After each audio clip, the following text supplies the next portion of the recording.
let's begin with what we're not going to talk about today. We are not going to talk about philosophy. We're not going to talk about strategy. We're not going to talk about what happens to college media in 5 years or even next year. We're here to talk about free tactics for making more money right now. And this webinar is actually been brought to you by 3 groups that are going to help you with those tactics. The Society of Professional Journalism, College Media Business and Advertising Managers, and Flight Desk. So we want to get the introductions out of the way first. So let's do that. My name is Michael Koretsky. I'm an elected leader with SPJ, and I direct the Paper Money program, which you're going to hear about in a moment. I work with this guy, Paul Biddick, who is the trainer who does all the heavy lifting. Paul, why don't you introduce yourself? Hi, Paul Biddick. I'm formerly the general manager of the student media at Cal Poly San Luis Obispo, and have been working with Mike now for the past 2 years on Paper Money, and former president of SINBAM, and also a former program coordinator for CMA for advertising sessions. All right, and SINBAM is the only organization that's just like really dedicated to the business side of college journalism, and it's been doing that for almost half a century. And we have 2 SINBAM leaders here today. Tammy, will you introduce yourself? Yes, I am Tammy Bongiorni. I am the Assistant Director at Kent State Student Media at Kent State University, and I am the current president of SINBAM. And Charlie. I am Charlie Weaver. I am the Executive Director and General Manager of Minnesota Daily Media, and I am going to be the President-elect of SINBAM. I take over in July. And a lot of people, I think they've heard of Flight Desk, but I don't think a lot of people know exactly what it does. They think Flight Desk is an ad agency that has some cutting edge tech tools. Flight Desk is really a bleeding edge tech company that can place ads with you and help you sell ads yourself. So Alex, would you introduce yourself? Yeah, hey, I'm Alex. I'm the CEO and founder of Flight Desk, but much more importantly, the former editor-in-chief of The Catalyst at the great Colorado College. And Piper. Yep, I'm Piper Jackson CV. I've been at Flight Desk for 5 years, and I recognize a lot of names in the participant list, so excited that everyone's here. All right. We are going to try to cover 6 topics in 6 minutes each, and I admit that that's aspirational. We probably definitely won't hit that mark, but I think we all know how it is. If you set the speed limit at 55, people drive 65, and if you don't set a speed limit at all, people drive like they're crazy, and webinars last forever. So really, because we're trying to be so pithy, today is really just a tiny pink spoon at Baskin-Robbins taste of the tactics we're describing.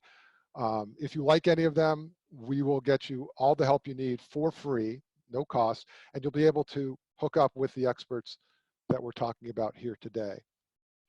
And to do that, it's instead of memorizing all the, or jotting down all the email addresses, all you got to do is email me at michael@spj.org. I will hook you up with any of the experts that you are wanting to hook up with today. And don't worry, I'll put this email address up on the screen again at the end of our presentation. So let's just dive right in with topic number 1, which is paper money. It's the lowest tech thing we're going to talk about today, but I think it's one of the most profitable to try to get a virtual visit with Paul Biddick to squeeze every bit of value out of your print product. Yeah, print is the past and digital is the future, but there's still money to be made in the present. And that's why SPJ sent Paul Biddick to 6 student newsrooms back when we could travel. And what he learned there, he's going to apply in virtual visits. But Paul, while I'm asking you some questions, I'm going to put up some testimonials from these schools that said you actually made them more money. But I'd like to know what you learned in your travels and what some of the profitability problems were that you spied. Okay. Well, number one, regardless of the size of the school, we had schools as big as the University of Washington and Rutgers, small schools such as Southern Illinois, Edwardsville, and University of Wisconsin, Oshkosh, and in between sites, all one common problem was one of very lack of training program for all their ad reps. And that was one of the things we did address with each of those schools, was helping to train their ad reps to go out and market to their campus and local community. There was other problems that were very common: distribution, lack of knowledge of distribution, and especially analytics of distribution, how many papers were being picked up. Some schools didn't even know how many papers they were printing. Some didn't know where their stands were located. So all of those things are very critical too. What I found interesting was that, and this is what's on the screen now from Diana Kramer at the University of Washington, was while print is dying and it's not getting picked up as much, special issues are not only getting picked up, but they're also profitable. And you actually helped not only her, but other schools make money off those special issues. How'd you do that? Well, at Mustang Media Group, we found that our special editions were becoming the backbone of our financial organization, where we were bringing in probably 60% or more a year just off special editions. And so we wanted to go out and share those ideas with other schools. Even just the basic back to school editions weren't being done at some schools. Other things, those are the heart and soul of your finances, where a larger school can bring in 20 to 30,000 on a freshman orientation or a mail home edition, or a 20,000 plus on a housing edition. Smaller schools, the numbers might be smaller, but they're still bigger and much more profitable than their regular print edition. So we encouraged them, and also tried to address some of the stigma that these special editions carried with people thinking they were just advertising sections. Yeah, they are advertising sections, but they also serve a great purpose for your advertisers, which gives them that return on their investment they're looking for. So by doing that, schools are able to strengthen their financial situation and continue to afford to make a regular print edition. What I find interesting is you went to 6 schools, different places in the different geographies, different populations, private, public, and every one of them made more money after your visit. Do you think that can continue? Because we're talking about doing free virtual visits with 20 schools. Oh, I have no doubt it can continue, as long as schools are open-minded and willing to make some changes. If you want to continue doing things exactly as you've been doing for the last 1, 3, 5, 10, 20 years, you're going to continue to lose money. If you want to embrace some new ideas and are willing to do that, and also willing to invest a little bit of the money in training your students, that's the other thing. And so, the old adage, it takes money to make money. Yeah, you can get some immediate cash additions to your program with special editions. But then how do you utilize it? How do you make that to where you can continue to earn more money? I know University of Washington came up to Mike and myself in San Francisco this year and was talking about 2 years later how the changes they made are actually still working, and not only doing that, but growing, where their actual print revenue is up, I believe, if I remember right, Mike, was 50% this year over last year. Yeah, I couldn't believe that. So what's interesting about this is that we believe that the virtual visits will be just as productive as the on-site visits, because Paul's already gleaned so much information from them. So by the end of today, we're going to tell you how to just get one now, and then we're going to tell you how to sign up for one if you don't get one today, because we're actually going to be soliciting over the summer, because we want to get people on board now so that they can start in the fall. All right, so our second topic today is only a slightly newer technology. It sounds kind of weird that email newsletters have become a thing, but they really have. And it's, many student media outlets have been starting up these newsletters as a last resort during the shutdown, but some actually make money selling ads in them all year round. And while we look at this testimonial from David Simpson, which I think is interesting because you'll see that he's saying that email newsletter not only became profitable at Georgia Southern University, it also helped replace the deadline urgency that's often lacking in digital-only newsrooms. Lots of advisors and media directors complain that there's no deadlines. This gave him that deadline. It also gave him some bucks. And no one knows more about email newsletters than Flight Desk. And that's not an idle boast because they work directly with schools on these newsletters. They actively review hundreds of them. And when I asked Alex and Piper what it takes to excel at newsletters, they were very succinct. They said they have to be good, they have to be read, and they have to be accessible. Now, I think I know what that means, but I'm sure there's more to it than that. Can you guys give us the bullet on what you mean by those three things?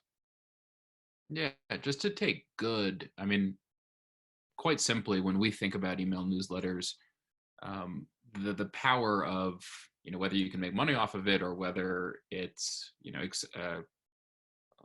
if it works for an audience, is matching how folks want to engage with that content. So it shouldn't just be a lazy recycle of content from a print edition that isn't topical or isn't right for the format. It should have a strong voice. It should be easy to skim. Now you talked about we talk about making money on the newsletters. You had told me about three basic rules that you and Piper have, and let's just mention all of them and have you go over them. Building a subscriber list, which isn't just, you just can't, put out a call and that's it. Making it a part of your newsroom culture, which is what David Simpson did. And then standardizing the sizes so that you don't have to keep dealing with this every day. So do you want to talk a little bit about these three things in any order you want to talk about them in?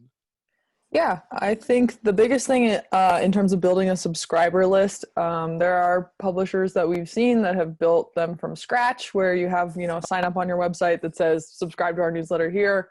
That's an extremely slow way to build an email newsletter list, and student newspapers have an advantage, or student media has an advantage of a campus population where emails are already accessible. So there's a few ways that take some time but are totally worth doing. The simplest one would just be ask the university for the emails of the incoming freshmen or all students, and start building from there. If you're at a public university, you can make a FOIA request sometimes, or you can just go to the campus directory and build it yourself. Those take time, but they are so worth it to just instantly have 20, 30, 40,000 subscribers. Totally worth it. So I also just interrupt for a second. I have a feeling that anybody on this webinar who thinks like, oh, my school would never give that to me. I kind of wonder after everything we've just been through, if there's going to be a little bit of an attitude shift and everyone's going to be much more sensitive to everyone else needing to make a dollar, because even the universities are going to be struggling. Totally. Yeah. And also we've talked to University of Arizona, the Daily Wildcat. The university just wasn't paying attention right now. So he asked and they sent it and didn't ask questions, and he didn't really need to feel the need to explain. So, there's a lot of people maybe also aren't as, they have bigger problems right now to worry about too. So it's a good time to ask. And then, yeah, I think with Learn It, Live It, Profit, you hit it on the head with what David Simpson was talking about earlier. A lot of publications are moving from daily to weekly or less, and it's harder and harder to get students to hit that digital deadline. It's easy to push a digital deadline, but if an email newsletter goes out at the same time every day, you kind of have that urgency and that deadline again, which can be really awesome for the newsroom culture. And then before you get to the last one, Piper, there was a question in the chat about the legality of adding people to the email news list and any laws about, and then giving people the right to unsubscribe. We're not talking about just just blanketing a bunch of people. There are best practices that you guys tell people when they get these lists, correct? Yeah, 100%. We can talk more through that. We've got in the 6 minutes here. I won't get into all of it, but yeah, definitely got to have a way to unsubscribe. And we'll, I think this is on a later slide, but if you use MailChimp or Constant Contact, they kind of force you to be in compliance with those laws. So yeah, easy to unsubscribe, and there are rules around like people have to opt into subscribing, but you can kind of basically being a member of campus, the campus community, you can kind of fudge that. So yeah, it's definitely a lot of publications are doing it. None that I know have been sued. We can get into more of the legality later if anybody wants to. All right. As you continue this conversation, I'm just going to show some email newsletters, but keep on going. Yeah. So, and then the next big thing is just those 3 standard sizes that were on that slide. It gets really difficult when everybody makes everything their own custom sizing, obviously from our perspective, from the national. So there's standard sizes. And then there was another question in the chat, suggested rate for banner ads on newsletters. I can follow up with this, but Flight Desk has like a full pricing guide, and it totally depends on, the value of the newsletters depends on how many students it reaches. And so we kind of have a guide for pricing that shows how many subscribers and roughly how much you should charge. And of course, your local market may fluctuate up and down, but it's a good guide to start. So I can follow up with that link. Do you have a problem with people trying to adopt those standard sizes? Because I would think that student media should emulate pro media as much as possible, and there are standard sizes in pro media. I think it's really challenging because, you have students oftentimes leading the charge on this, and they can be creative and make these really awesome designs that fit really specific ad sizes. And it totally makes sense, if you're just thinking about your one publication. But even if you're working with, any kind of advertiser outside of Bob's Pizza Shop right next door to campus, you're going to run into that. So yes, maybe you've designed the most beautiful template that only fits a 737 by 641 ad unit, but if any local or any regional or national buyer reaches out to you, they're going to have a harder time accommodating that creative. So from our perspective on the national end, it's extremely difficult to accommodate everybody's specific sizes, but you'll even run into that, I think, on the regional side. So sticking with more standard sizes, exactly like professional publications do, even if it means the designs aren't as perfect or as beautiful, really pays off, I think, in ease for the buyers. Alex, weren't you telling me some astounding figure about how many email newsletters you guys were trying to reach, and some just didn't have it and you had money to give them? Yeah, I think to put all of this in stark relief, so fall advertising has really already started for us and for the folks that we work with on our platform. We've already sold ads into 350 schools for the fall. And one of the requests that we've gotten across a lot of those schools, across a list of 350 schools, was we want all the email newsletters. And these are not small schools. They're actually relatively big schools. Only 21 out of those 350 schools had an active sellable email newsletter. And so that means that 329 college media organizations here, as we sit on May 6th, have already left money on the table for the fall. And that's not even like, the whole discussion about print is dead. That's digital money left on the table because they don't have an email newsletter. Yes, sir. And so if they start up an email newsletter, that's a good thing, right? It's not like launching a print publication. If they can start that email newsletter and take your advice, some of it we just glossed over here, but if they contact you directly and they take this advice, which isn't that difficult, then they can access some of that money down the road, right? Absolutely. Yeah, it's one of our most, popular products across the folks that we're doing, fall planning with right now. And, we've got a couple down, but a bunch more to go over the next, weeks and months. Well, if you want to learn more about newsletters, we're also at the end of this going to give away a personal consultation with Alex and Piper. So among other things, you can build your newsletter while you talk to them. It's a very personal sort of visit. All right, the next topic is probably the biggest excuse. It's been mine for many years. Why we can't sell is because we don't have anyone to do the selling. It's hard to recruit, but in talking to Simbam, Tammy and Charlie had 3 totally illogical ideas for hiring a sales staff that totally made sense once they told them to me, and I'm going to start doing it. And one of the ones, Tammy, that I've been doing futilely for years is hitting up seniors to try to get them to be ad reps. It never worked. You go to underclassmen. Why? Yes. So one thing that we've always done, Kent State, is that instead of hitting up the higher level students that would have the experience or what we were looking for, we started hitting up only the freshmen and sophomores. We found that these students, because they were more green, we were able to train them better. And they also weren't tied down with the standard internships that you would have that were required by majors and minors. And what we would do is visit the higher tier classes that tend to have the 100, 200 students in it, your beginning entry level classes. So that way we could have underclassmen and they would be more likely to stay with us throughout their entire college career. Yeah, I thought that was also interesting because I think back to trying to draft seniors, and it was almost like you had to unlearn them some bad habits. And freshmen and sophomores, that's not a problem. Um, so yeah, it sounds like something I need to do. Charlie, you were telling me that you don't even really um, sell a sales job. You market a client relationship skill set. So how does that work? Essentially, we're kind of evolving out of just the hard sell mentality, and like moving forward, we need to understand that we need to kind of be silent business partners for our clients, and that requires a lot of other skill sets besides just being able to like make a sale or do a sales pitch. You need to be a consultant. You need to be kind of a relationship counselor. And so we really take the time to, when we're training our ad reps, to really be active listeners and be more engaged in the conversations instead of them just giving a pitch.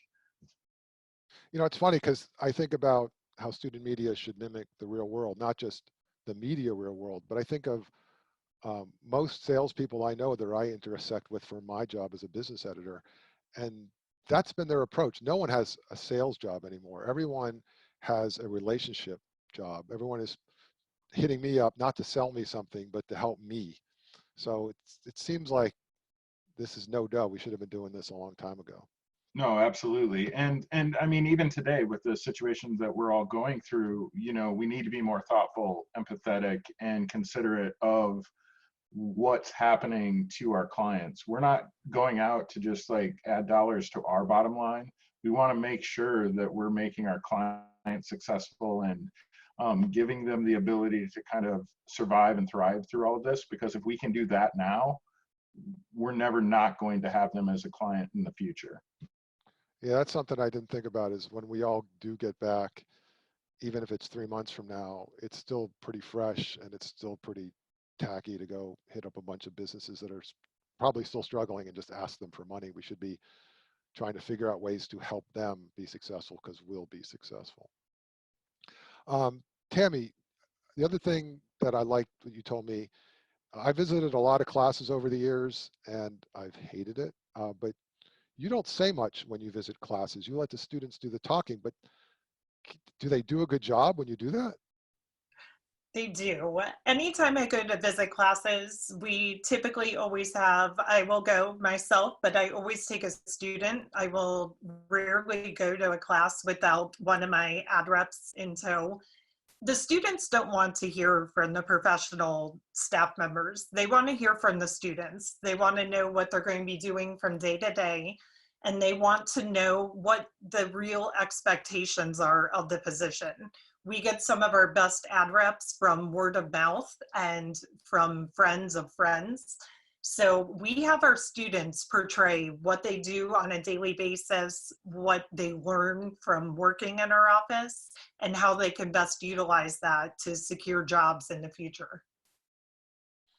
All right. Well, so I know that when I first heard this, I thought, well, I don't know the script that I need to have the students say or whatever, what I need to say, but that's exactly what SimBAM can do. And we're going to talk at the end of today about how you can visit with SimBAM, even if you're not a member. to talk over some of these things.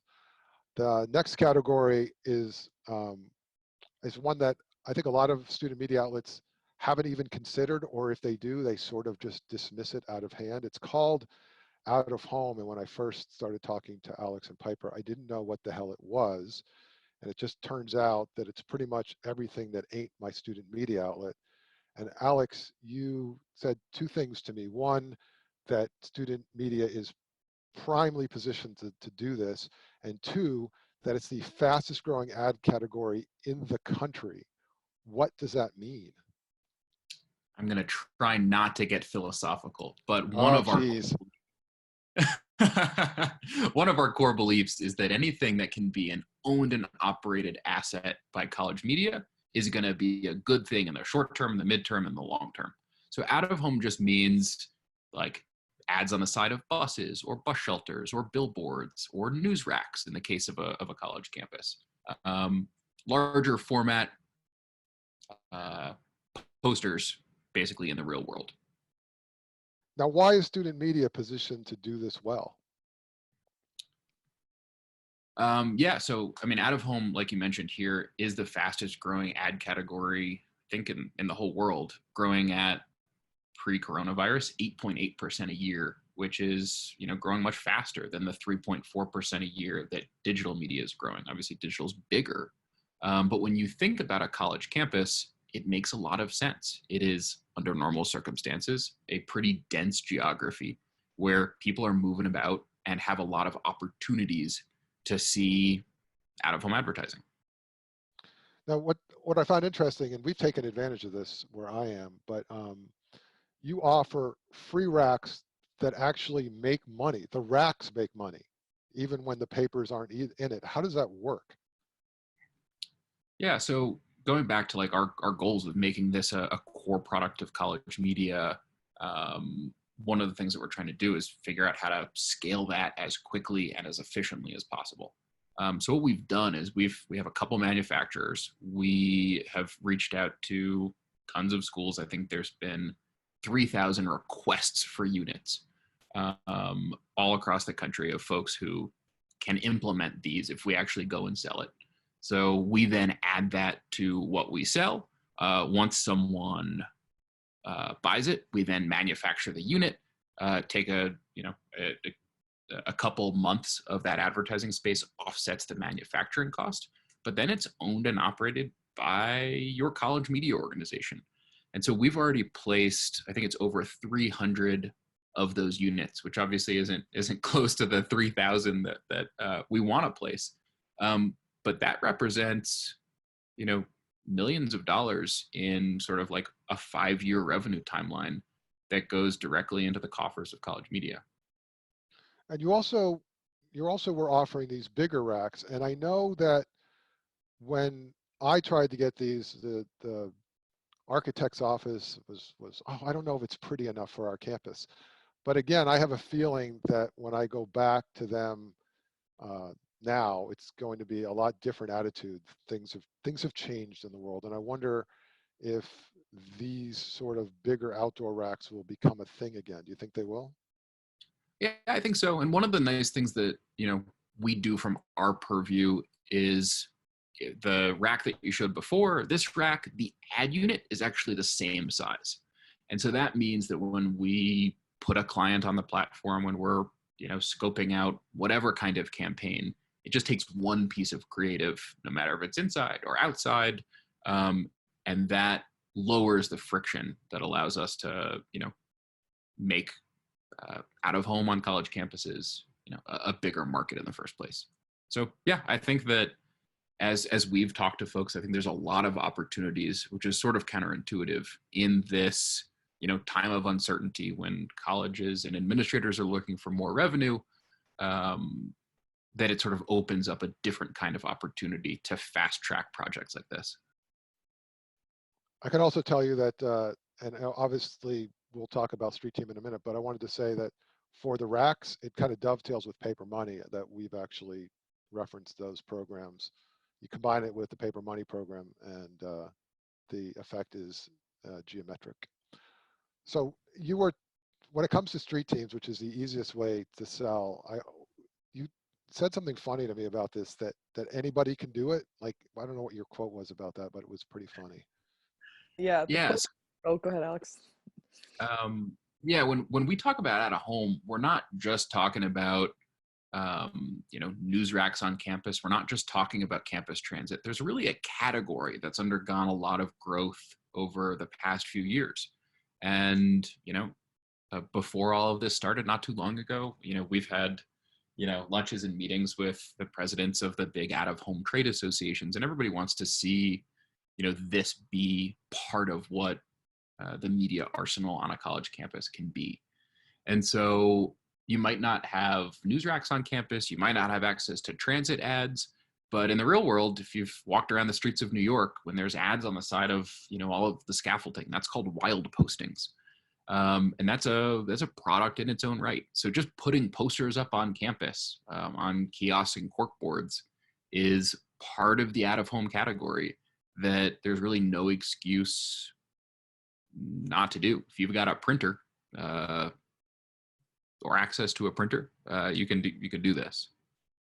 And it's cool because, I work on a campus that doesn't have a journalism major, and they take the youngest students and give them this task. And to some, it would seem like, oh, I don't want to do that. But for them, they don't know how to write a story yet, take a photo, design a page, and then design. This is an easy way to be part of the team. It's not that tough. They don't have to talk to people, which is another big fear a lot of students have when they first come to student media. So this was always, whenever Flight Desk would contact us and say, we have some posters and flyers, we were always, yay, that's easy money. Yep. Yeah, one other thing that I've seen be really successful too is actually just recruiting for a street team. So having kids, like you're saying, who are assigned to that role. And then even if you don't have a client lined up that day or that week to go put up posters, it can be really awesome to use them to just hand out the physical print paper as well, to like get it into students' hands. So even if there's not like money backing their activities for a day or a week, there's still like a lot of ways to use them that can be really beneficial for the paper.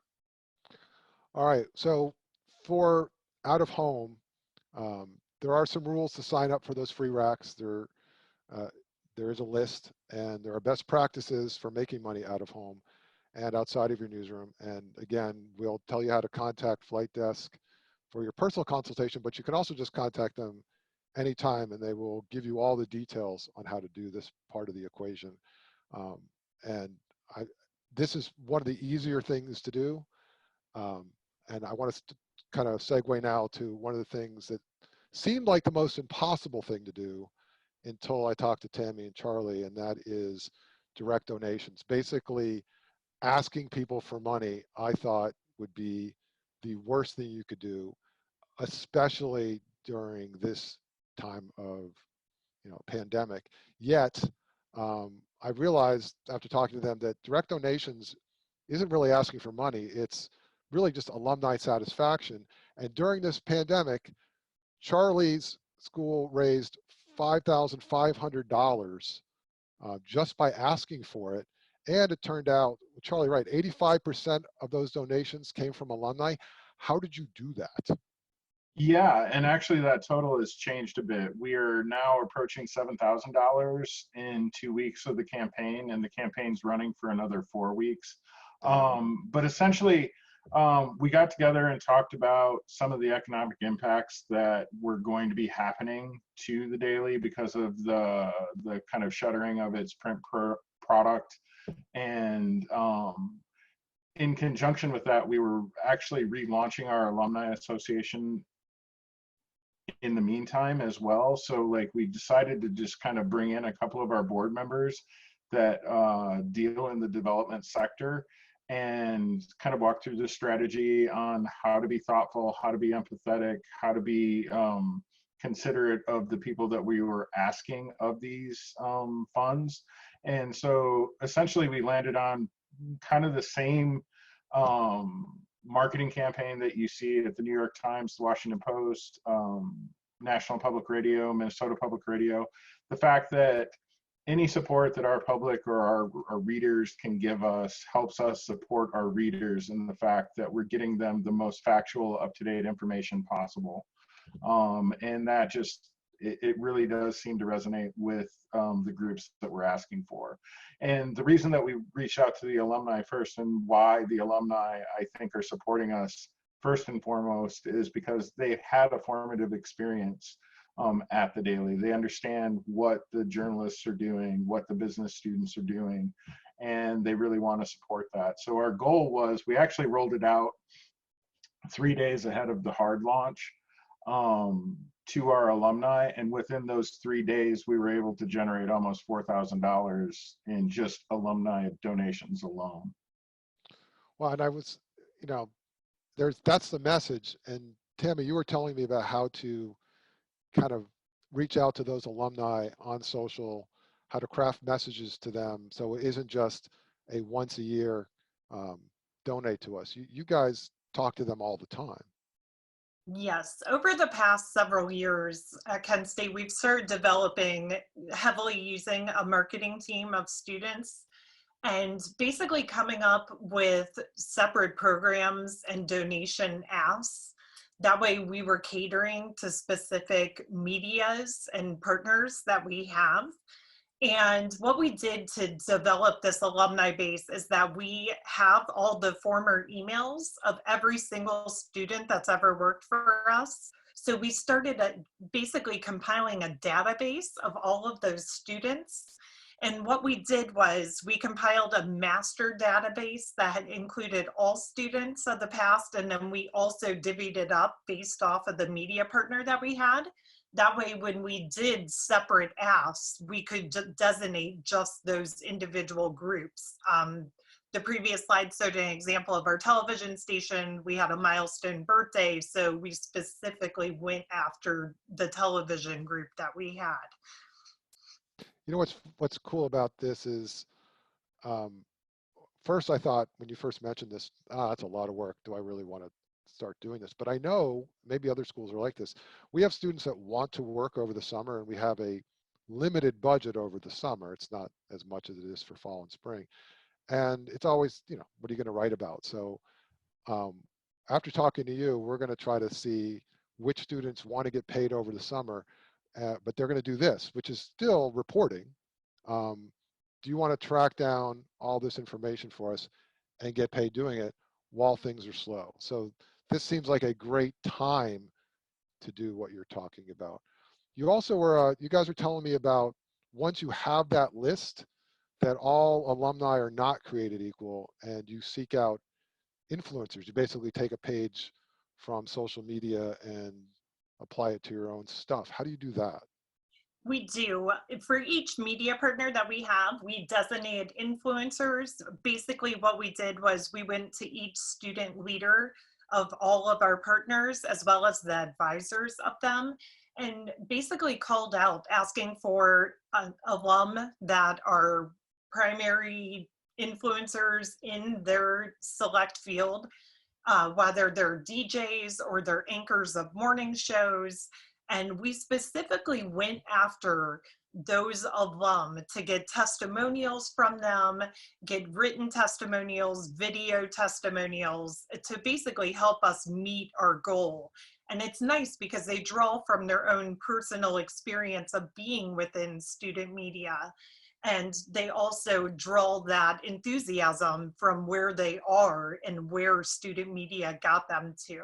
We actually did this just over the weekend for our television station. They had a virtual banquet, and we were able to secure Carol Costello from CNN to basically provide that testimonial of what student media meant to her and where it got her and how it got her where she is.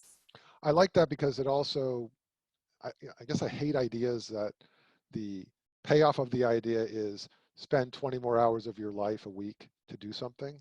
And this is, you know, set it and forget it. Like, find the influencers and have them do some of the work for you, kind of a multiplier effect, so that I don't have to go do that myself. So I love that. I also like what you were saying, that anytime I can do less, and that can be a good thing, I'm happy. So I guess I was also worried that I'd have to, or our staff would have to spend so much time on this. And you're saying that it's not, that you have to be actually really careful and smart instead of just like hardworking.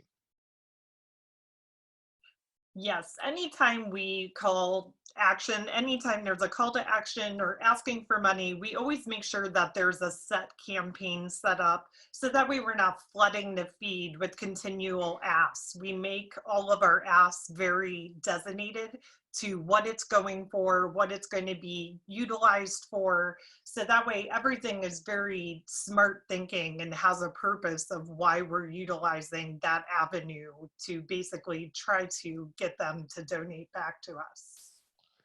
And then this is something I never really thought about, but it works for me too in my life, is that I am an alumni I'm alum of a student media outlet, but there are a lot of people I don't know. So I am more keen on my class. So you guys actually target your asks and your whole strategy on this concept. Yeah, at the Minnesota Daily, that was one of the bigger like primary strategies that we were looking for, is kind of in the vein of working smarter, not harder. Instead of spending 20 hours in-house cultivating all of those lists and different things like that, we've actually mobilized a lot of our alumni that we do have contacts for. And so what we were trying to do is stratify them into, we thought decades at first, but then we thought, well, 5 years, if we could find kind of a brand advocate every 5 years for the last 50 years, we could utilize them in different ways to help us continue to cultivate those contact lists and engage with those audiences. And along those lines, you both put someone in charge of this, but you did it in different ways. So Tammy, were you the one who hired someone specifically to do this? And Charlie, maybe I got it backwards, but you have kind of existing staff do it, but there are people doing it, but there's not a one way to do it. They can do it many different ways. Yes, at Kent State, basically we utilized our existing staff first. We utilized our office staff to help build our database. They were already on the clock, whether they're handling the office and answering the telephones. They utilized their extra time to ensure that we built this database and organized it. But we also utilized our student marketing team to set up the social plans and the actual campaign of how we would schedule the posts and have everything basically laid out for the entire campaign of each donation ask. And at the Minnesota Daily, I ended up in our admin division, which I have complete autonomy over, even though we are a student-run organization. Like the finance and distribution and different things like that happen in my division. And we brought distribution in-house, which actually freed up about $30,000 for us. And at the time, we'd been trying to engage with our alumni association, which was primarily an external entity to our organization. And we had found that looking through their social media and the communications that they were doing, is that they were sliding into those like 5-year little pods where, like at one point in time, there were like 4 different alumni groups that were not talking to each other. They were just talking to themselves. And so the first thing that we decided to do was, because we had that extra money in my division, we created an alumni relations department. And so the first thing I did was hire an alumni relations director, and their job was to kind of go through all of these old bylaws and job descriptions and databases that we had and consolidate at least a proto database that we could begin a relaunch from. And then over the summer, I ended up working with her to kind of craft positions specific to what an alumni association would look like. And we went out and found other college media alumni associations that we wanted to kind of pattern ourselves after. We found the things that we liked from certain organizations, and we took those to help create ours. And so Charlie, was this a student position or a staff position?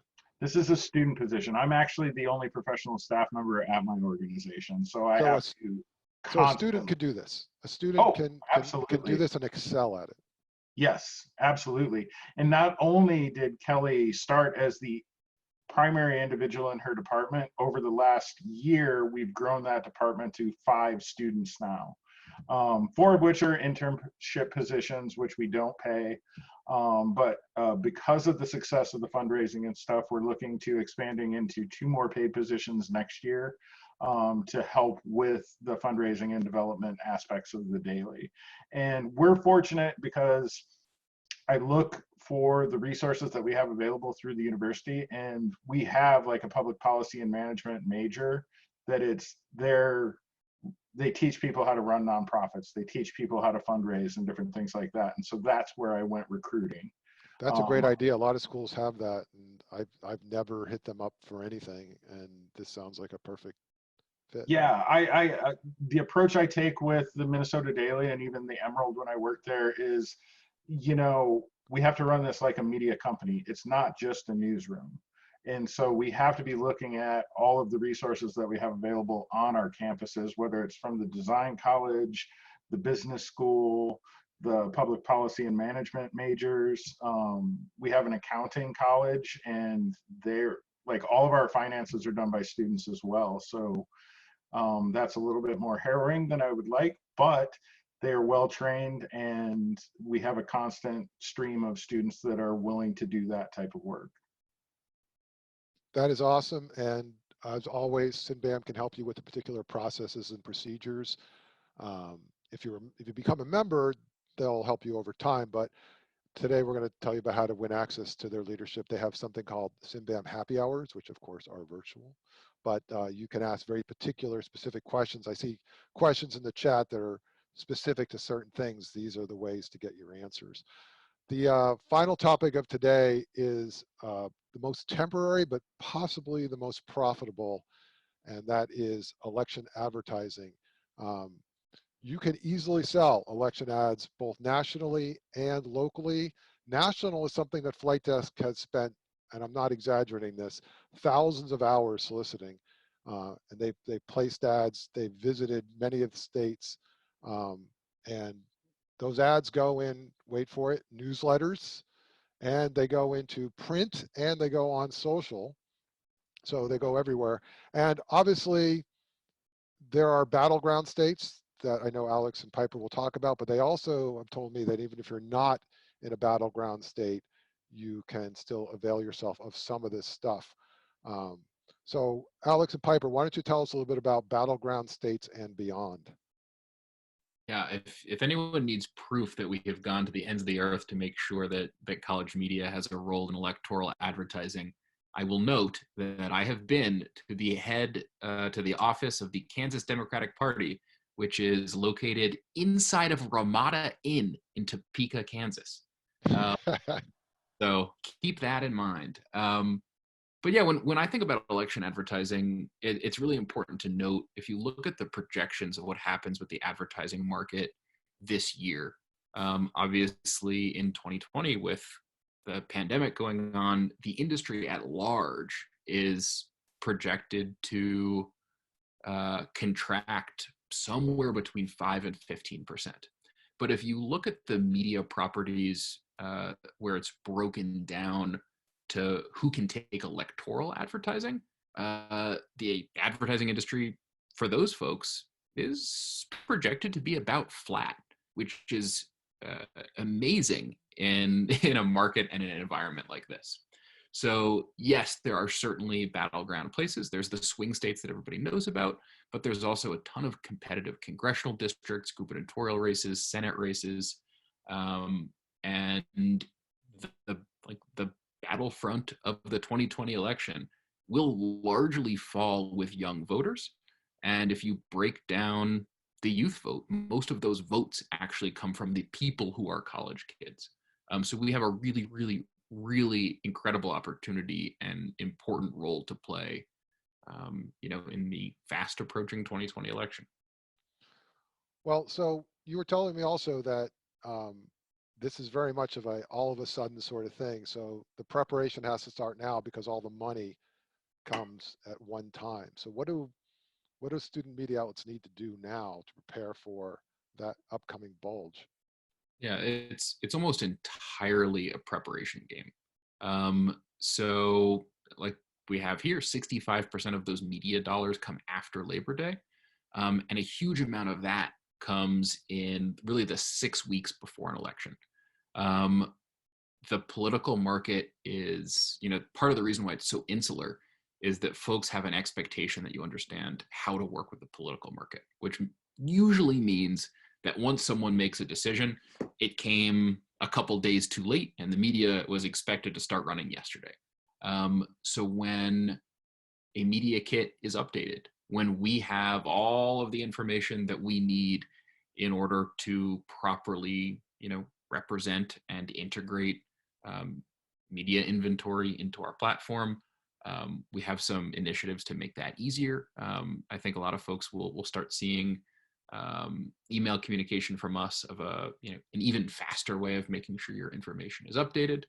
But if we know all of the information that we need to know about that inventory well beforehand, so much of this money is planned last minute. And if we're not prepared with that information beforehand, there is almost no chance of being able to reach out proactively to try to grow that. So it's really what we do over the summer as a community that's going to figure out how lucrative this can be for all of us in the fall. So I work at, I volunteer as an advisor for a student newspaper. What do we need to do to help you help me this summer? What do I need to tell you? What do I need to prep for? What will make it easy for you to sell? Yeah, so what not to make this too simple, but one of the things that we're launching soon is what we're calling a fast track form for media inventory. So basically, hey, ideally, there is, if you filled out your media kit on Flight Desk, we have all your rates, we have all your dates, we have all of your products. And that means email newsletters, that means out of home, that means print, that means digital, that means having a complete and full proactive understanding of everything that you're willing to do and able to do. Posters, so that when someone comes on to Flight Desk and says, hey, I want this state, it's all sitting there waiting and ready, because if it's not, they'll just move on. That's not too simple, because I've been guilty of that too, where all we had to do was tell Flight Desk some basic things that we were already doing, and no one got back to them. No one's, it's not the last minute yet. I don't have to email Flight Desk now. I got some serious drinking to do. So we never got back to Flight Desk, and then we lose out the opportunity. And sometimes students can't believe it's that simple. Like, we lost out on things because we just didn't communicate with Flight Desk. Didn't want anything from us. They just wanted us to tell them what we're doing, and we didn't. So it's not too simple to say that is the number one way to make money with Flight Desk, is just to tell them what you're doing and not ignore them. That is not only a huge frustration for them, but for any advisor on this call. Mike, go ahead. Go ahead. Yeah, two pieces there. Just one, I know it can be frustrating that, when we are sending out, buys through the platform, they can feel awfully random, because, different advertisers have different concerns. Sometimes if it's a retail store, it needs to be within a mile or 2 miles. In politics, we do know where that activity is going to be. So if you are in a swing state, it is a very high probability that it is important for you to do that. Well, you were also telling me, and this is the important part, is, and I know it sounds like an infomercial saying this, but if you wanted to get in on this deal, you got to act fast. So you guys are doing this now. So if you are on this webinar and you want to take advantage, contact Flight Desk now. If you don't know how to do that, I'll send you my email address, or I'll give you my email address again, and you can do it. But this is another summer task to accomplish.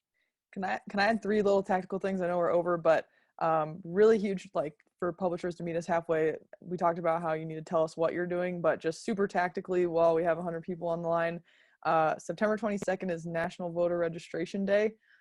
please do a print ad that day, print newspaper that day. It'd be very beneficial if we're looking at a lot of people who might want the back page ad there, and other premium placements too. Doing a print ad on election day or the day before. A lot of especially monthly papers do their print day the day after the election, which totally makes sense for coverage, but it's terrible for advertising because advertising in the day after the election is useless to us. So looking at like even if it's like a special election guide, it doesn't have to be big. It can be 4 or 6 pages before the election to get an ad there. And then starting an email newsletter for those like last minute buys, especially the daily ones. In Iowa, in the primaries, we had a lot of money come in the last 5 days, and we basically just bought out all the email newsletters that were available in Iowa. So those 3 things, super tactically, super helpful. And that was super profitable for us. There was one time, I don't even remember what it was, you offered an ad and we didn't have a print publication that particular week. So we did a special 4-page issue. Guide. Yeah, spring break guide, that's what it was. And we put our newest staffers on it, figuring it's just a spring break guide. They had a blast. 2 of them later became editors-in-chief because they got to learn on their own in an unintimidated environment. So it not only made us money, it helped us find 2 editors. So thank you. There's also local elections, and Simbam is as much an expert on this as Flight Desk is selling national. And Tammy, you were telling me this really cool idea about how to find the candidates with the cash. You had a 3-step process. And do you mind going over that now? No, not at all. So what we do in Ohio, just because we typically have a bunch of things always on the ballot, is that I always have my sales reps. What we do as a team is that we will basically just Google our Board of Elections website. We pull all of the names of the candidates, as well as any levies or any bond issues that are on the ballot for that upcoming election. We divvy them out amongst the sales staff. We only focus on the races basically the races that have multiple candidates and all of the community-driven issues in the area. We divide them up. I make all of my sales staff basically learn about the issues, learn about the candidate it is that they are prospecting, and then they basically prospect after them to get them to run ads with us. I didn't believe you when you told me this, so I decided to try it where I am, and it took me less than 2 minutes. I Googled for the elections, supervisor elections in my area. I called up all the races. There's one other click to get to all the races with all multiple candidates. I click on that, and then I actually get their contact information, phone number and email address. It took less than 2 minutes. And this is one of the ads that Tammy, you guys ran, right? Yes. Our sheriff position is ironically a highly coveted position right now in our county. We don't really have that much of a news source for our county besides us right now. So we went after all of the county sheriffs that were going for the job. The incumbent is retiring. He's been there for about 30 years. So there are 8 people running for it. And this man, John Barber, basically placed web ads with us. He placed newspaper ads as well as radio ads with us. And I thought there's no way that would work, but then you reminded me of something, which especially in local races is really true, that they might be targeting students, but really it's the faculty, staff, and administrators who live in the town. And especially when it's a local race that can be decided by a few votes, that's a pretty good juicy target for them. Yes. All of the staff and faculty, we have about 5,000 staff and faculty on our campus, and most of us do live within the area. So they focused mainly on the campus simply because it is the largest employer in the area. So, and by spreading it out on multiple partners, they're reaching all of the audiences that we reach, where our newspaper is more predominantly the alum in our downtown area. And then with the radio ads, he was getting after the students that are more involved.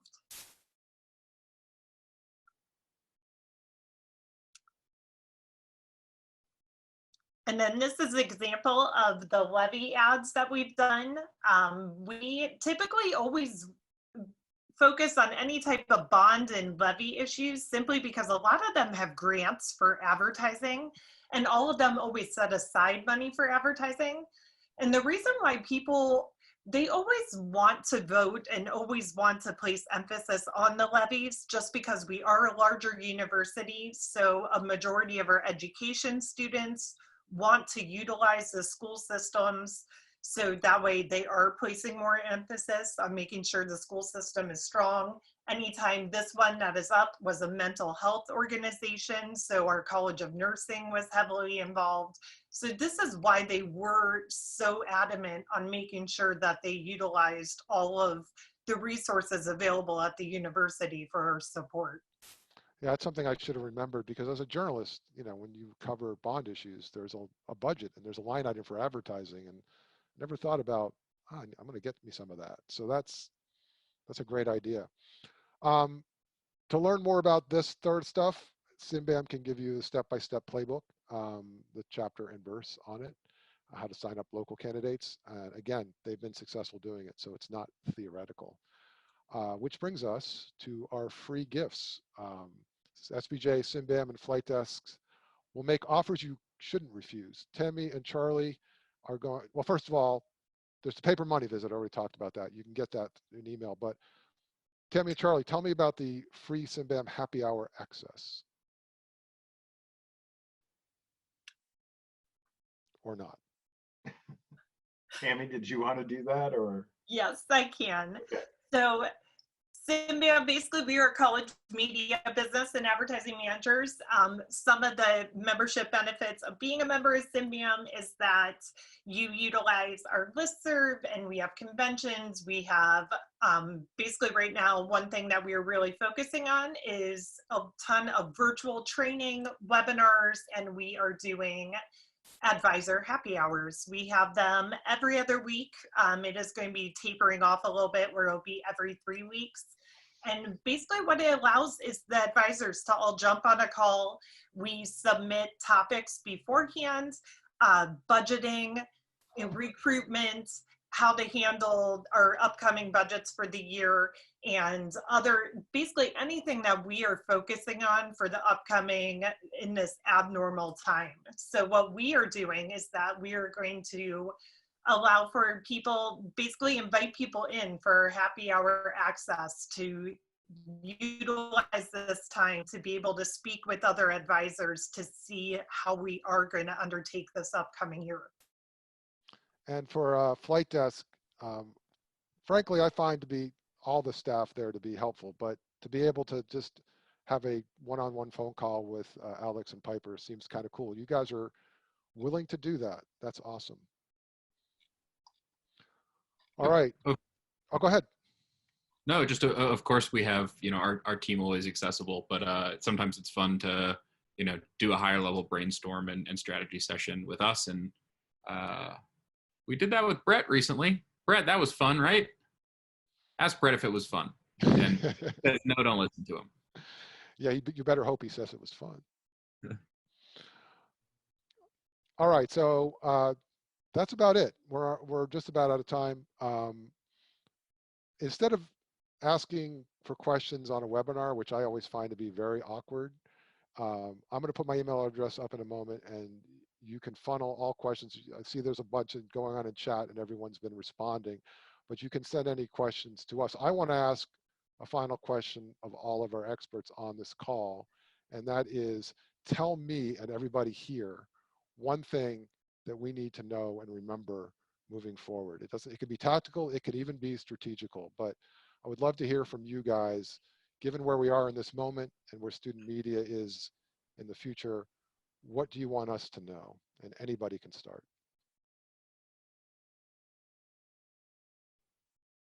Paul, why don't you start? Oh, okay. So, you know, right now you're going through a time I don't think anybody's even considered ever going through, but it will change down the road. It will change where you can go back to a print edition, be prepared, have ideas ready to roll out, and also utilizing this time now with your ad staff to have them start really developing some relationships with the clients. That's critical for the next few months. So when it does start opening up, you're ready to roll.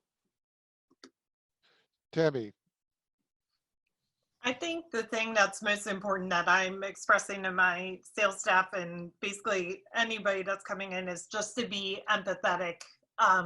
Being in the state of Ohio, we've been shut down for about 8 weeks. Most of my clients have been shut down for that time. And as they slowly start to reopen, it's going to take a large amount of just understanding what they're coming back from. And we just have to emphasize that we're going to be here with them during that time. Charlie. I guess my biggest words of wisdom are don't be afraid of the disruption that's happening right now. I think everybody needs to kind of take a step back, take a breath, and embrace it. I look at my staff and, 6 months ago, if you asked them, we're just going to kind of kill the print edition and move completely online, they would have laughed in my face, turned around and walked away. But the fact that we've been forced into this situation, they're putting out more content than they did when they were doing an actual print edition. So like, Wow. look for those opportunities and look for those ways that you can encourage your staff to keep doing what they're doing and to continue to evolve. Alex. Yeah, I just want to leave everyone with something that I've been thinking about recently, which is this is a period of change and hopefully a period of innovation. And it can be easy to overreact to that or underreact to that. And I've just found it useful to look at how other industries and how other organizations have looked at facing a change like this. The one that I've been thinking about the most is Netflix. Netflix has a great story, and there's tons that people have written about it online about how they tackled, the advent of streaming media. And at first, what they wanted to do was say, okay, we're never going to send out a DVD through the mail ever again, even though that was 98% of their profits. And they tried that. That failed miserably. What they ended up doing is saying, okay, we know what the future is going to look like. We know the future is going to be streaming movies and TV shows. But we also know that we have a business that, we need to run today. And so what they ended up doing is saying, okay, we're going to split our team into two. And half of the company is going to make sure that we are the world class at sending out DVDs through the mail. And the other half of the company is going to figure out how we prepare and are able to win the future of streaming media. And so when we talk about, okay, we're going out of print and into online, it's not so simple. Like, I think that's a really good example to look at as we, maintain what we're good at today, while also planning for the future. That's a good example. Piper. Yeah, I think just everything that everyone said is really awesome. Same like Alex, obviously, just would echo that.